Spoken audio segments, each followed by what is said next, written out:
ഇതിപ്പോ ആ പെൺകുട്ടീനെ എല്ലാവരും ചേർന്ന് കല്ലെറിയുവാണ് ചെയ്യുന്നത്. ഏത് റൂട്ടിലേക്കാ വണ്ടി തിരിക്കണേന്ന് എനിക്കിപ്പോ മനസ്സിലായി.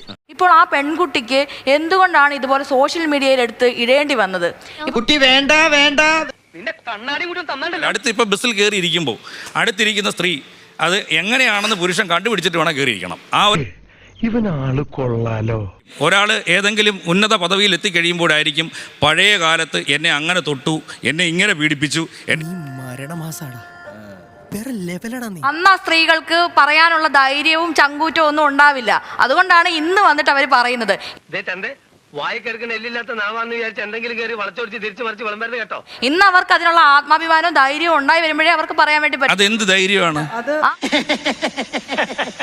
അതെന്ത് ധൈര്യമാണെന്നാണ് ഞാൻ ചോദിച്ചത്. അതെന്ത് ധൈര്യമാണ് നിങ്ങൾക്ക് വിധിക്കാൻ അധികാരമില്ല. അവർക്ക് അന്നേരം ധൈര്യം നല്ല ഈഗോ ഉണ്ടല്ലേ.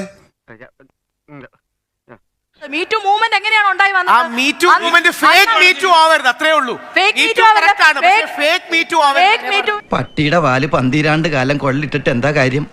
പട്ടിക്ക് കൂടി തോന്നണ്ടേ അത് നിവർത്തിയെടുക്കണോന്ന്? കഷ്ടം. രാഹുലിനെ അബ്യൂസ് ചെയ്ത് പരിചയമുണ്ടോ? അബ്യൂസ് ചെയ്ത് പരിചയമുണ്ടോ? ഇല്ല, അവരുടെ മൈൻഡ് സെറ്റ് അറിയോ? അതുകൊണ്ട് ഞാൻ നിന്നെ പോലെയല്ല. വ്യാജ പരാതിക്കാരുടെ മൈൻഡ് സെറ്റ് അറിയാം. വ്യാജ പരാതിക്കാരുടെ മൈൻഡ് സെറ്റ് എനിക്കറിയാം. കേരളം കണ്ട ഏറ്റവും വലിയ മുഖ്യമന്ത്രിയായ ശ്രീ ഉമ്മൻചാണ്ടി വ്യാജ പരാതിയിൽ കുടുങ്ങിയ ആളാണ്. വീട് പറ്റാൻ നോക്ക്. നിവിൻ പോളി എന്ന വ്യക്തി കൊച്ചി നിൽക്കുമ്പോ ദുബായ് വെച്ച് റേപ്പ് ചെയ്തു എന്ന് പറഞ്ഞു. ആ പെൺകുട്ടിയോട് പോലീസ് ചോദിച്ചപ്പോൾ പെൺകുട്ടി എന്ത് പറഞ്ഞറിയോ? ഉറക്കപ്പിച്ചിൽ ഡേറ്റ് മാറിപ്പോയതാണ്. എല്ലാം തകർന്നു. കൂടുതൽ പുലിമാലാകും ഇറങ്ങി പോടാ.